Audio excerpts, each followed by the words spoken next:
The day is Monday, January the 20th, 2025. What I'm going to do, my name is Marquez Miller, and what I'm going to do is start talking to you on a daily basis.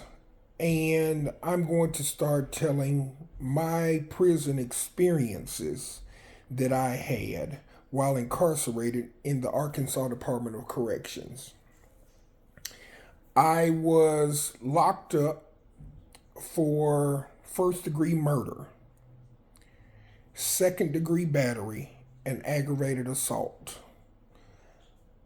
in 1992. I was 19 years of age, and I was sentenced to 30 years in the Arkansas Department of Corrections. And on that 30-year prison sentence, I served 12 years, 10 months, and some days. And I'm going to title my videos as Prison Passages. And basically what I'm going to do every day is, or every other day whenever I decide to do them, most likely they will be every day. I am going to discuss, or it might be just once a week. And like right now, I'm recording this off of my phone because I can't go live on YouTube because I don't have enough subscribers yet. My understanding, I have to get 50 subscribers, and then I can start doing longer videos. Then that way, hopefully after I release this one, I can start going live on YouTube and getting them to you. So what I'm going to do is I'm going to start with talking about my crime that I did. Or better yet, instead of talking about my crime, I'll come back to that. My very first day in the Arkansas Department of Corrections. I remember the very first day that I arrived in the Arkansas Department of Corrections. It was actually in 1993. Now, I had gotten locked up in the city jail of Little Rock on August 23rd of 1992, and I never got out. So I went from the city jail of Little Rock, which at that time, if you're familiar with Little Rock, Arkansas, it was up under the Little Rock Police Department at 700 West Markham.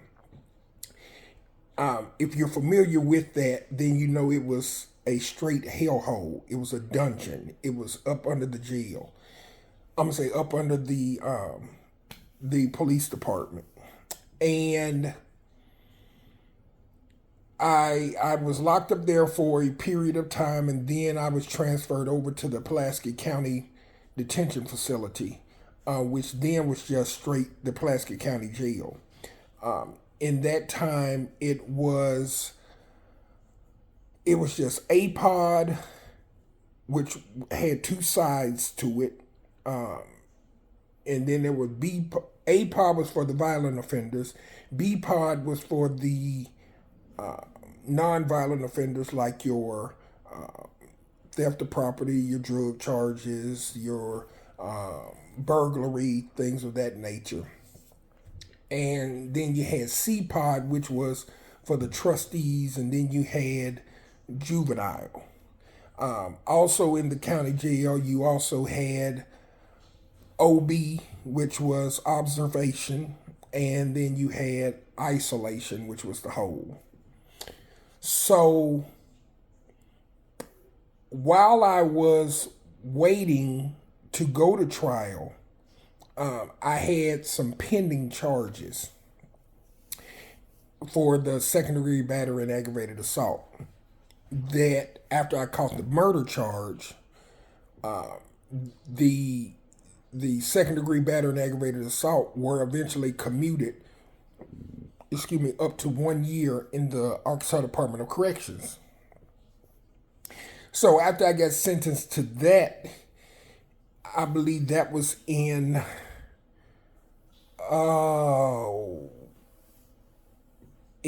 sometime in late 92, I believe, or rather early 93 is when I got sentenced on that. So I actually went down to the Arkansas Department of Corrections in 1993 to serve the 1 year sentence for the second degree battery and aggravated assault. My very first day, I'd have to look it up to see the exact date, but it was in the summertime, around about the summertime of 1993. Let me tell y'all, oh my God. At that time, I'll just say right now, when you look at me, I'm 6'4", 293 pounds now. Back then, and I'm 52 years of age.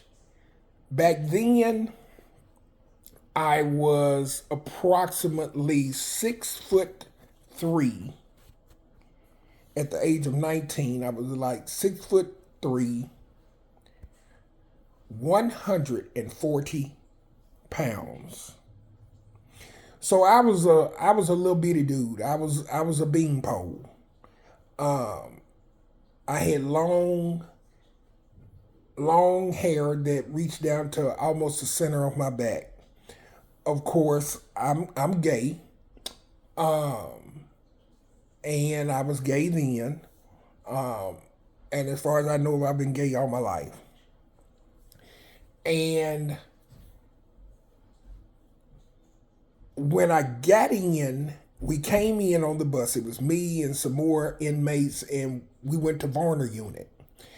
And back then in 1993, Varner Unit was dubbed Gladiator School. Well, Gladiator School was what they say you had to fuck, fight, or hitchhike.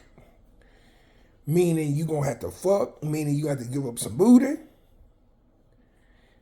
You're gonna have to fight, which means you got to fight for your booty to keep it from being taken.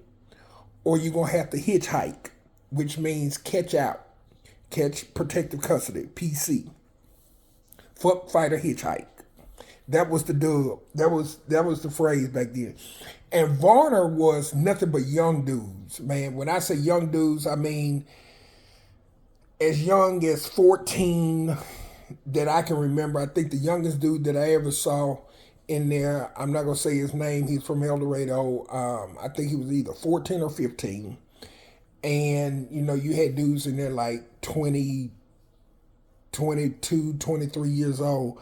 I think in Varner at that time, I think that was pretty much the oldest, 22, 23, 24, somewhere up in there. So when I got in, oh my God, this is so crazy, man, to remember these stories. So when I got in, they brought us in, and from Sallyport, and we were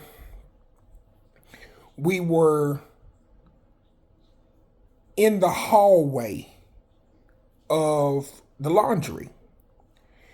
And we were standing there, and we were all in a row, leaning up against the wall, or standing by the wall. We couldn't lean up against the wall. We had to stand there by the wall, behind the yellow line. So while we're standing there, I looked down the hallway, and I saw two inmates, a white dude and a black dude. Of course, they were both young, and they were behind the door of the main door that you go into to get to the hallway. Plain and simple, I saw the white dude get down on his knees and start sucking the black dude's dick. I could tell you to this day who the black dude was, but I'm not going to do that because even though the penitentiary was full of inmates, I could tell you the inmate that was getting his dick sucked was from Little Rock. I know who he is to this day. I know his name, everything about him because I knew him. But I didn't know exactly who he was at that point in time because I hadn't seen him in a while since he had left the streets before I did. So, so I'm standing there against the wall, and then this dude come walking down the hallway, and he was like, oh my God, he was like a gorilla. He come down the hallway, and his name was Blackman. So Blackman come down the hallway, and he looking at all the inmates. He looking at everybody. He just looking at. He pull up to me. Now, mind you, I didn't look anything like the way I do now. So just try to visualize.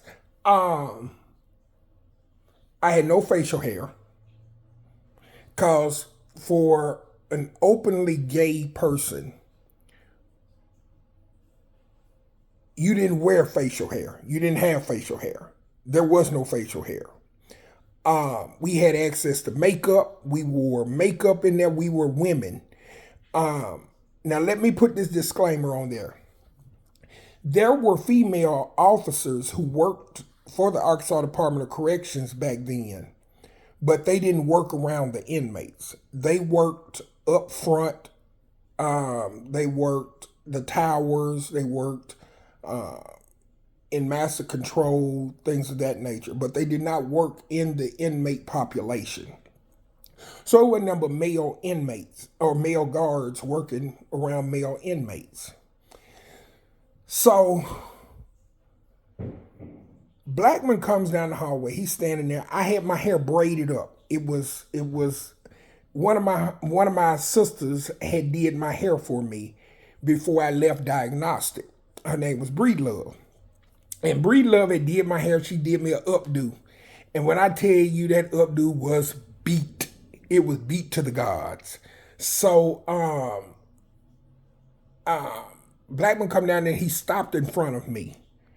And he stood there and he looked at me. He said, say, man, he said, what's your name? And I said, Marquez. He said, no, hell no. I'm talking about your name. What's your name? Now, let me preface this with this. Every homosexual that came into prison, free world homosexual, not a penitentiary turnout, but a free world homosexual, you had a girl name, you had a female name, you had a name that was other than your government name, whatever it might be. Well, I told him, and this was my name at that time, I said, Vanessa. So he stood there and looked, he said, Vanessa. And he just stood there and looked like that. He said, okay. He said, where you from? I said, from Little Rock. He said, okay, Pulaski County. I said, yeah. He said, what you in here for? Well, I told him, I said, I'm in here for murder. And even though I wasn't in there at that time for murder, I was in there for the aggravated assault, and second-degree battery charging. A whole nother case from the murder charge. But I said murder. He started laughing. He said, who'd you kill? Your nigga? Your man? And that's the story I went with. And I said yes, because I figured, okay, if I tell him over that I killed my man, then ain't no motherfucker gonna fuck with me. You know, I'm gonna be protected. I'm gonna be all right. Well, however,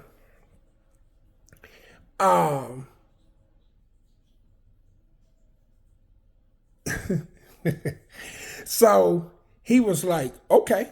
He said, cool. He said, I got you. I'm going to holler at you. So he walked on and went off and left. Um, so, hold on.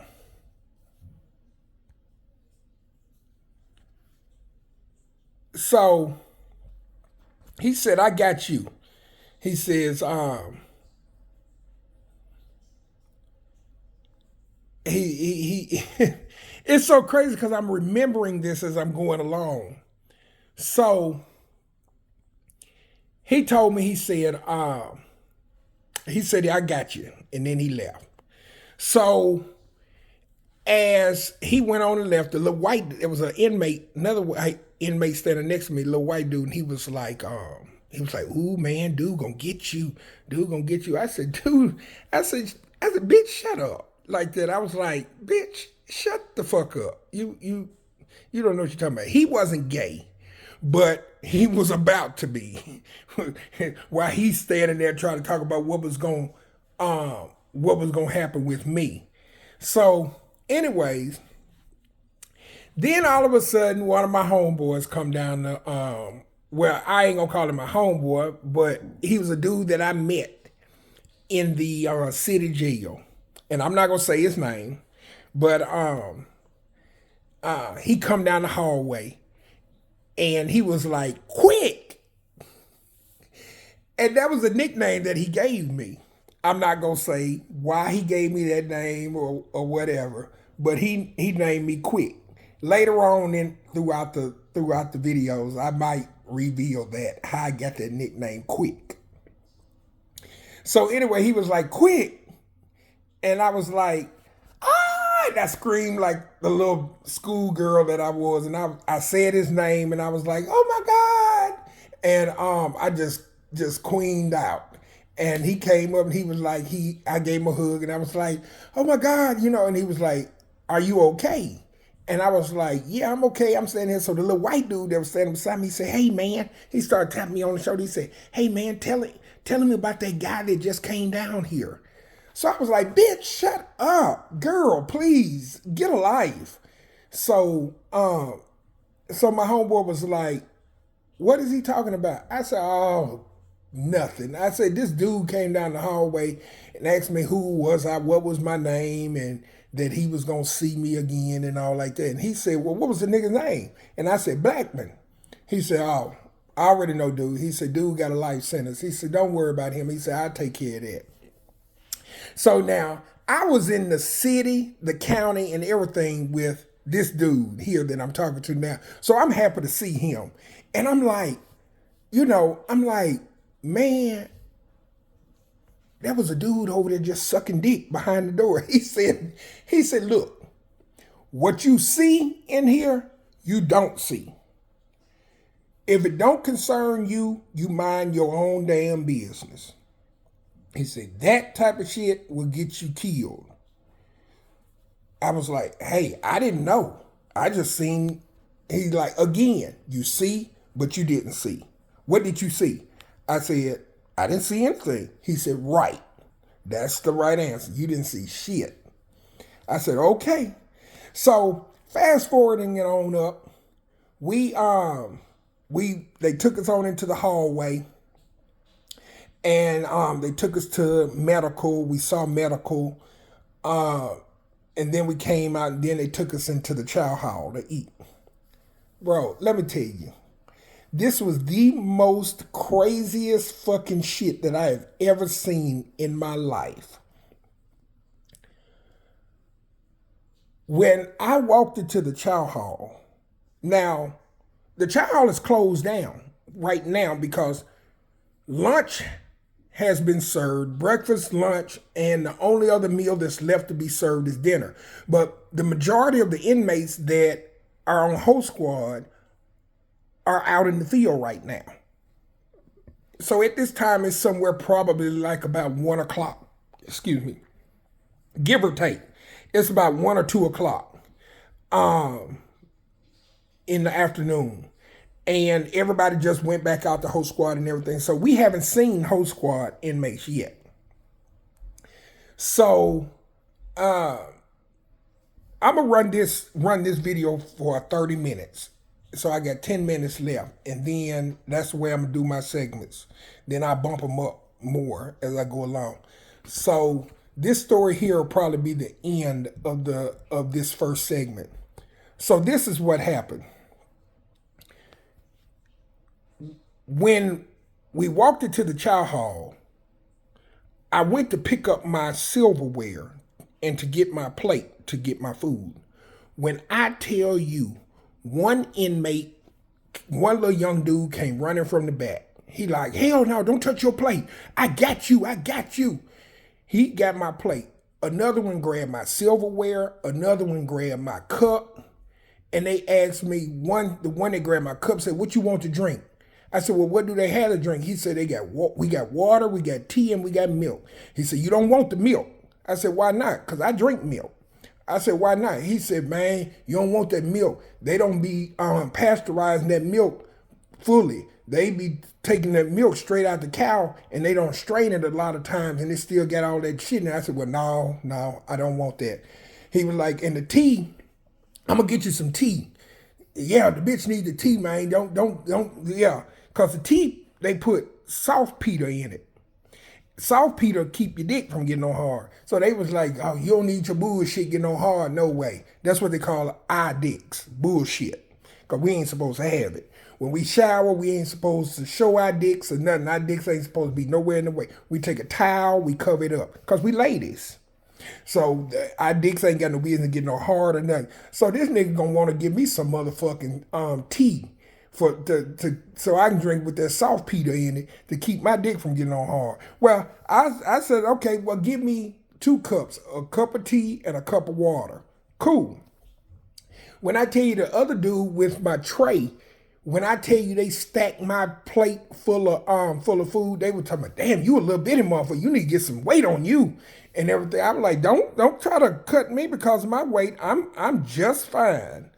So we go over they tell me, go to the table and sit down. Just go to the table and sit down. When I tell you I did not have to lift a fucking finger, not a finger to do anything, the boys in there treated me like a queen. Now, like I said, for free world homosexuals, you get treated like a lady. Now, I sat down. When I sat down, it's 4 chairs to a table, 4 stools to a table. When I sat down, the other 3 dudes, the one that got my food, the one that got my drinks, and the one that got my silverware, all sat down at the table with me. Each one of them trying to put their bid in to try to holler at me. Now, there ain't no dating in there. There ain't no taking you out to the motherfucking movies. There ain't no taking you out to eat and all that shit.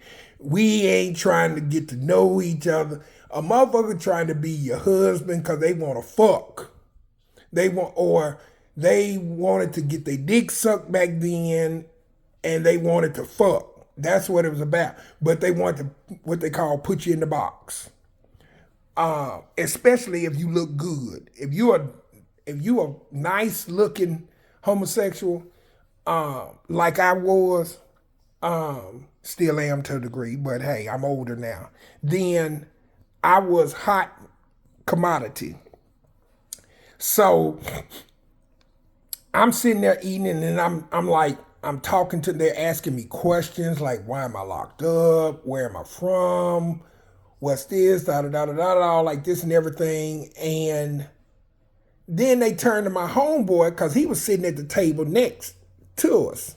So he making sure I'm all right. So they asked him, they said, say, and they called him by his name. They was like, say, because he had a life sentence. They were like, say, man, why this motherfucker talk like this, man? Because I talked extremely proper. I talked extremely proper. I spoke with eloquency. Well, see, I done lost it now from all these goddamn years. But I was very eloquent. And I was just real proper with my words. And they was like, man, why this motherfucker talk like this? He said, man, that motherfucker ain't putting up no front. That's honestly the way she talk. That's the way she talk. So these little hood ass dudes down there who now are like my age, now they're like 55 and younger, because I had a couple of them that was older than me and some that were younger than me. So they were like, I was 19, they may have been like about 20, 21. So I'm 52, so they might be about 53, 54 now. Or they might have been, I was 19, they might have been like 18 or 17, something like that. Or they might have been my age. So, oh my God. So we sat there, we talked, and they got to know me and I got to know them. And we just, they just seemed to be fascinated with me because there were other homosexuals that were in prison at that time. But at that time, there were none that were like me. All of them mostly were what you call penitentiary turnouts. They came to the prison as a boy, like a boy, looking like a boy, acting like a boy. Even some of them was like claiming GD and other things, and then they got into prison, and got talked about their booty. Or either they just flat foot got it taken, they got it raped. And as I go on throughout my stories, I'll tell you about some of the stories that I've seen where dudes have been raped, where some of the dudes were talked up out their ass. Yes, talked up out their ass. And then I'll tell you those stories. It's just, and like I said, I was sitting there, we were talking, we were laughing, they were getting to know me and I was getting to know them, and they were respectful towards me. They were not rude, they were not calling me out of my name.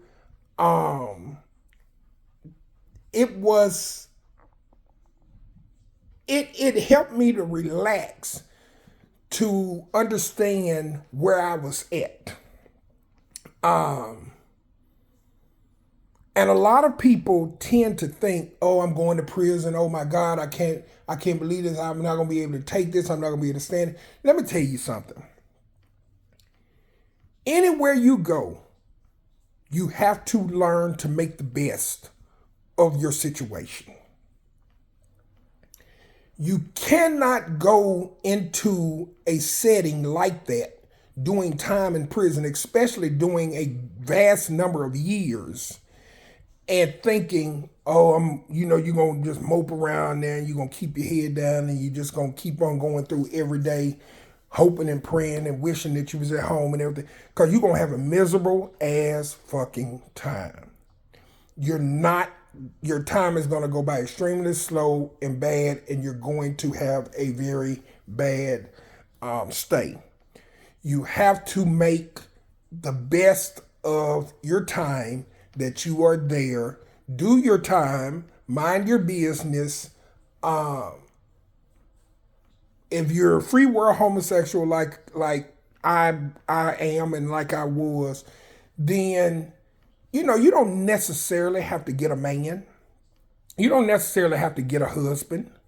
You can be a whore.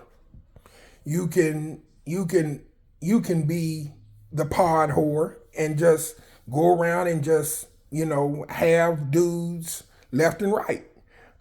You're not going to have very much respect. You're going to be looked down upon, and when you get your commissary in, you'll have dudes that'll be trying to take your commissary from you, steal out of your box, because you will be LOR, what we call lack of rights. But for the most, you have to get in there and get you a man. And this is going to end this segment of my prison passages.